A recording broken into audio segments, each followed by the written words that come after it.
We're going to touch on onboarding real quick before I go into implementation onboarding, before I talk more about support. We'll talk about that too.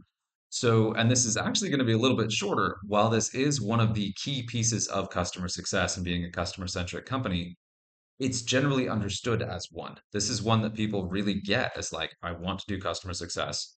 My customers need to know how to use the tools. We need to make sure they get set up.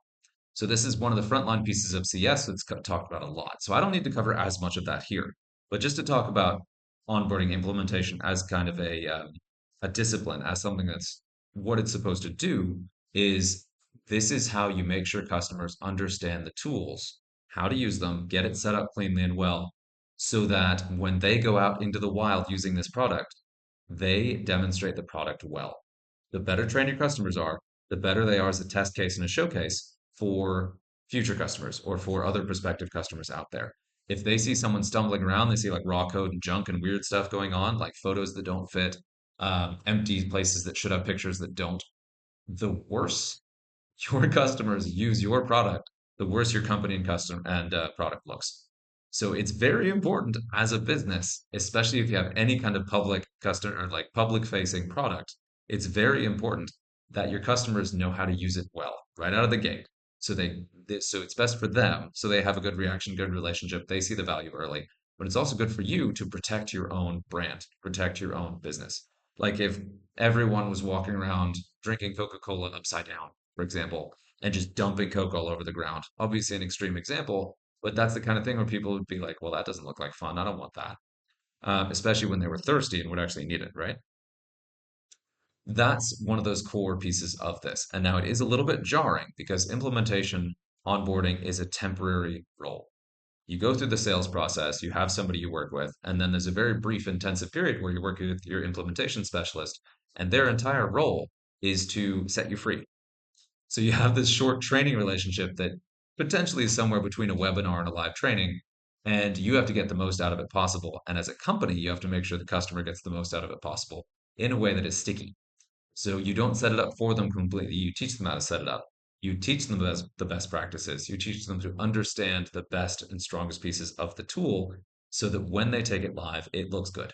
It works well. They're happy. They come back to pay for more. And they look good and continue advocating for you after they actually have their hands in the product, not just before they've done the sales process and are still high on the sales pitch. So that's a hugely important stage, right? But I don't want to spend too much time on it. This is something where there is a big struggle. A lot of the companies I've worked with are doing an AI powered self-help onboarding, which is potentially good. There are important things to look into on that. Like, for example, you want to make sure that excuse me, you want to make sure that your onboarding process is thoroughly tested. You want customer feedback. You want people to look at it who have a lot of experience in user interface and try it out. You need people who will try to break it and then will tell you where it broke so you can fix that and call it off before. You definitely need to clearly check the tires and make sure that everything works in your self-help automated onboarding. And then you want to review later. You want to follow up this with those customers to hopefully get some feedback on things you could have done better. The more feedback on this, the better you'll be able to make it truly self-help and have kind of a reduced volume of support, right? Yes. But for the so-called white glove, the more complex setups where there's more data intensive, there's more stakeholders, it's a higher contract value, they have a more complex suite of products. That's where you want to make sure that your implementation folks really know what they're doing. And on some level, your implementation team and your customer success team should be interchangeable.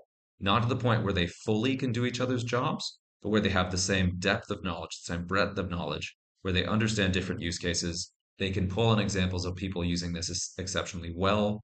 They can pull on some advocates or people who would be willing to talk to existing customers to kind of help them figure it out.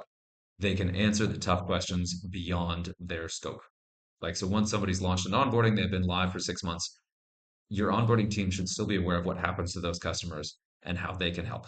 Not only so they can do better implementation to make sure that they're supporting folks to still be doing well 6 months down the road, but also so that as they're implementing someone, they can show the customers coming in what it looks like to pull this off in a really good, positive way. And all of this, again, like it's all very customer centric. It's all about using the product well. It's all about teaching the customer to use it well. It's all about making sure that that value is maximized for every part. But it's a very human relationship. And especially in terms of the K-12 school districts, usually you're working with people who have, again, very limited time with a tool that will solve their problems. But the goal was always which parts of this are difficult? Which part is hard? How can we streamline this to make it easier for you to use and more powerful so that it does what you need both further and goes beyond what it does now, and also is something that you see the value in right away. Implementation, very important. But yes, we'll go ahead and leave it on that one for implementation. We'll probably come back to that at some point.